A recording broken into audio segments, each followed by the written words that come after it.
এবারে আমি কড়াটাতে তেল দিয়ে দিলাম। দেখতেই পাচ্ছ কড়া কিন্তু খুব সুন্দর গরম হয়েছে। তো একদম ছোট ছোট করে কিন্তু ভেজে নেব। প্রচণ্ড গরম।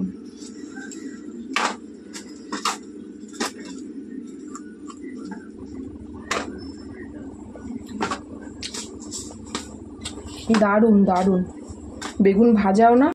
তো হাই বন্ধু, গুড আফটারনুন। ফিরে এলাম আবার একটা ভিডিও নিয়ে। তোমাদেরকে তো বলেইছিলাম যে আজকে নিরামিষ খাবো, তো নিরামিষে কী কী, তো সকালের পার্টে তোমাদেরকে দেখিয়ে দিয়েছি। এখন 1:45 বাজতে যায়, তো ভাবলাম চলো বাকিটা দেখিয়ে দিই। তো কড়া বসিয়ে দিয়েছি দেখতেই পাচ্ছ, এবং গ্যাসের স্টিমও কিন্তু আমি জ্বালিয়ে দিয়েছি। সকালে যেটা আমি করেছিলাম দেখতেই পাচ্ছ, দেখো আলুগুলো সকালে কেটে পুড়িয়ে রেখেছি বলে কিন্তু এরকম কালো হয়ে গেছে। তোমরা অন্য কিছু ভেবো না।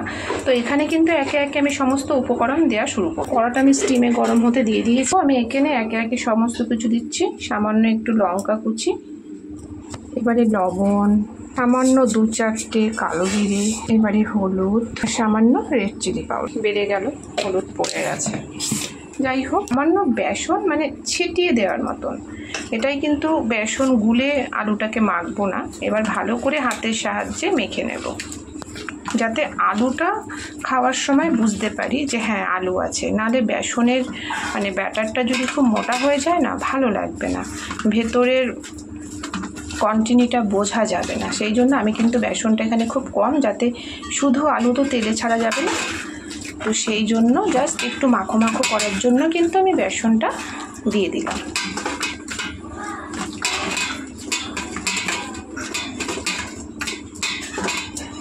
এবারে আমি কড়াটাতে তেল দিয়ে দিলাম। দেখতেই পাচ্ছ কড়া কিন্তু খুব সুন্দর গরম হয়েছে। তো একদম ছোট ছোট করে কিন্তু ভেজে নেব। যখনই দেখা যাবে ব্যাটারটা নরম হয়ে যাচ্ছে, তখনই একটু বেসন এইভাবে ভেজে, কেমন বোঝা যাচ্ছে।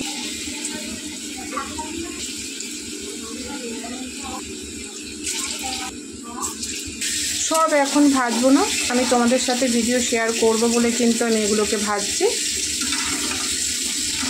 খাবার সময় ভাজা হবে, একটু গরম গরম হলেই ভালো লাগবে।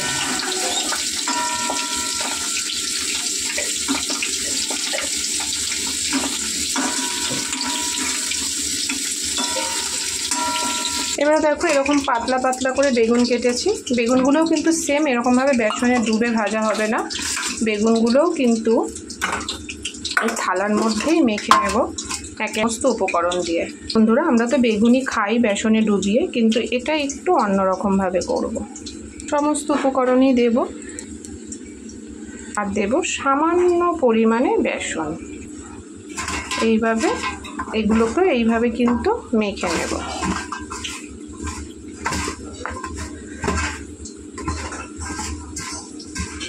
দেখো বেগুনগুলো কিন্তু কত সুন্দর মাখা হয়েছে। বেগুন দেখাও যাচ্ছে আর কিন্তু বেসনটাও বোঝা যাচ্ছে না।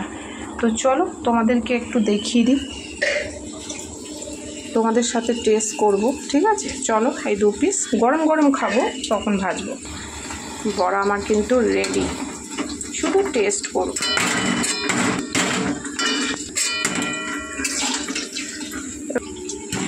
হচ্ছে খাবো তোমাদের সাথে, খাবার টেস্ট। সবসময় যে বন্ধুরা বেসন ফাটিয়ে বেসনের মধ্যে ডুবিয়েই ভাজতে হবে এর কোনো মানে নেই। এইভাবেও কিন্তু খাওয়া যায়। যারা ধরো বেসনটা পছন্দ করো না, যে বেসনের ওপরের যে লেয়ারটা থাকে সেটা ভালো লাগে না, তাহলে তোমরা কিন্তু এইভাবে সামান্য বেসন একটু ছিটিয়ে নিয়ে ভাজতে পারো। গরমা গরম আলুর পকোড়া আর হচ্ছে বেগুনি আমার রেডি। এবার খেয়ে টেস্ট করে তোমাদেরকে জানাচ্ছি। চলো, আমার কিন্তু দেখো পকোড়া রেডি। তো চলো এখন খেয়ে দেখি কেমন। প্রথমে বেগুনটা ট্রাই করি। দেখো ভেঙে গেছে, প্রচণ্ড গরম।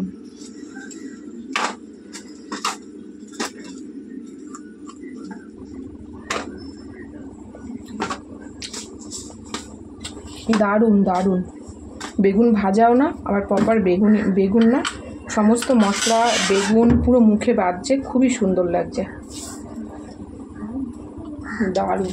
আলু দেখে না,